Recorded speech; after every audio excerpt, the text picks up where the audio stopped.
איזה כיף, מתחילים חומש חדש. אז אם אתם רוצים שיהיה גם לכם רעיון לפרשה וגם תוכלו לאייר אותו וגם תלמדו כמה כללים על האיור, אז אתם מוזמנים להירשם לערוץ, ללחוץ על הפעמון וכל מה שצריך. אני חנן תורגמן והיום אנחנו מתחילים את חומש שמות. בעצם זה סיפורים מאוד ידועים, במיוחד ההתחלה, אנחנו מכירים את זה מההגדה של פסח, למרות שיש עוד זמן עד פסח. השעבוד במצרים הוא משהו שהוא ממש טבוע בנו, לא סתם אנחנו מזכירים את זה גם בבוקר וגם בערב בקריאת שמע. ולא רק אז, אנחנו מזכירים את זה כמעט בכל רגע. מדובר ביציאה מאוד מכוננת שהיא ממש בעצם יצרה אותנו כעם. פרעה הראשון שקורא לנו עם בני ישראל, הם הולכים להתפתח ולא להיות רק בני יעקב, איזושהי משפחה קטנטנה שהגיעה למצרים, אלא הופכים להיות עם גדול וחזק. אבל למרות זאת, הרב חיים סבתו נותן לנו מיקוד לתחילת הפרשה, לאנשים פרטיים, לפרעה, לבתיה, ביתו של פרעה, שעושים שתי פעולות הפוכות. מצד אחד, פרעה מצווה כל הבן הילוד ליורה תשליכו, שעבדו בפרך, מה שנקרא, עושה לנו שואה. לעומתו, בתיה מצילה את משה ובעצם מגדלת ככה את המנהיג של הדור הבא.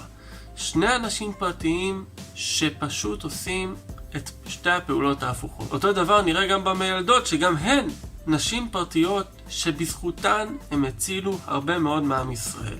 לא סתם התורה מציינת אותם ואת כל הסיפור שלהם באופן עצמאי. אז תראו איזה עוצמה זה.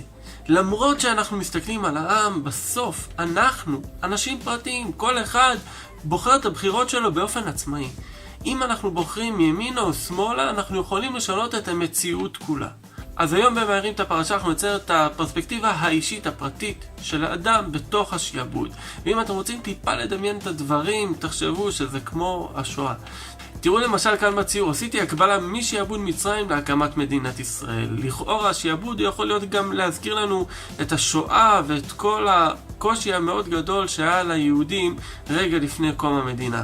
זה לא כל כך שונה, אבל אולי זה טיפה יותר קרוב אלינו שנוכל לדמיין. ספציפית את הציור הזה שתדעו, מציירים איתי לקראת סוף החוג. אז אנחנו לא נקפוץ כל כך מהר, אנחנו נצייר בקווים טיפה יותר פשוטים ויותר כלליים את האיור שלנו, כמו שיש כאן בפרשת לך לך שלמדנו איך לצייר בן אדם, אבל ברמה טיפה מותאמת למי שגם נכנס מיד עכשיו.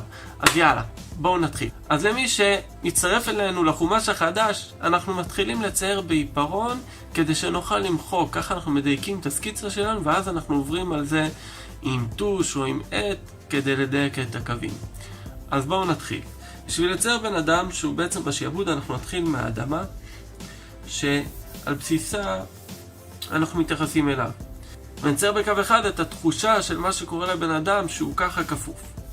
ובקצה של המקל שלנו נצייר עיגול, שזה יהיה הראש שלו.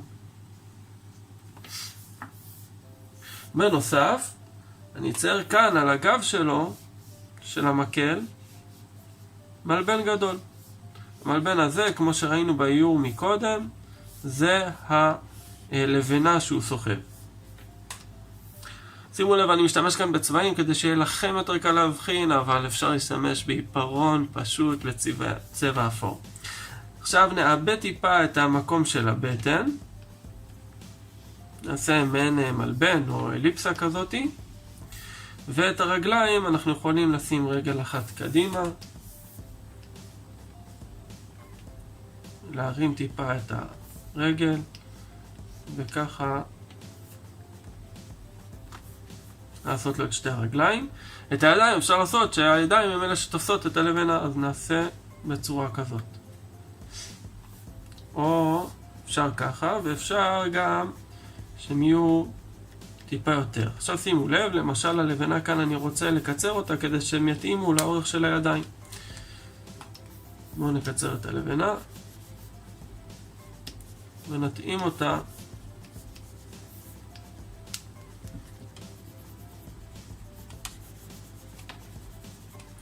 אוקיי, אז פחות או יותר יש לנו כבר את הסקיצה של מה שאנחנו רוצים לצייר. אנחנו יכולים לבחור האם הבן אדם עם ראש למעלה או למטה. אנחנו נצייר משהו כזה. ועכשיו נעשה סקיצה של כל הגוף של הבן אדם. אנחנו נצייר כאן, מעל הקו הכחול, נצייר עין אחת, ונצייר בפנים, אני אעשה לכם זום, נצייר בתוך העין, נצייר עיגול נוסף של העין וקו אחד בשביל הגבות שהוא עצוב. עכשיו כאן אפשר להרים מעין אף כזה ופה.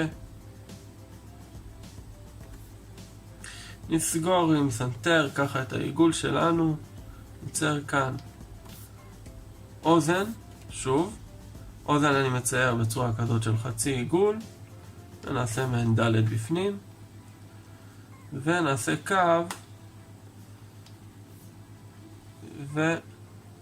ונשלים עם חצי עיגול.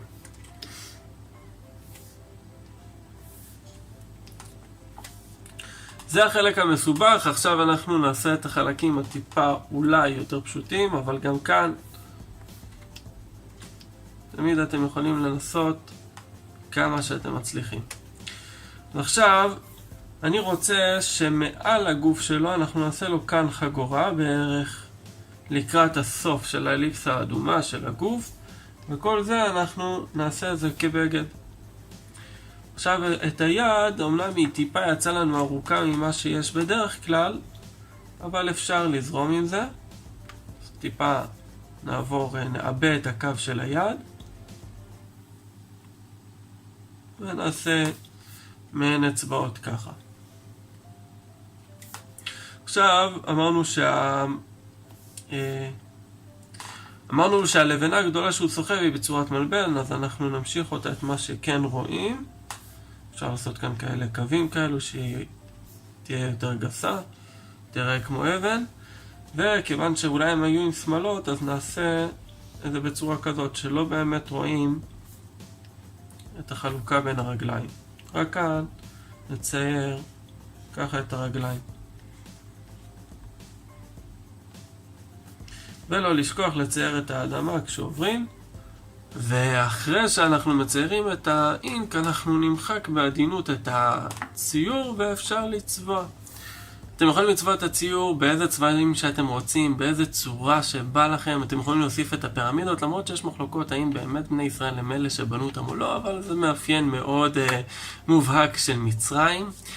אז ראינו היום מה המשמעות והכוח שיש לאדם הפרטי. גם כשמתייחסים לכלל ולאומה שלמה, עדיין האדם הפרטי יכול לשנות היסטוריה שלמה. אם ההסבר של האיור היה מהיר מדי, או שאתם רוצים לראות את השלבים בצורה מדויקת יותר, אתם יכולים לחזור לתחילת הסרטון, אתם יכולים לעצור, לצייר, להמשיך. ואם אתם ממש רוצים להבין את העקרונות ולראות באמת איך מדייקים את הציור הזה כמו שראינו אותו בהתחלה, בשביל זה יש את החוג שלי, הלינק נמצא כאן למטה.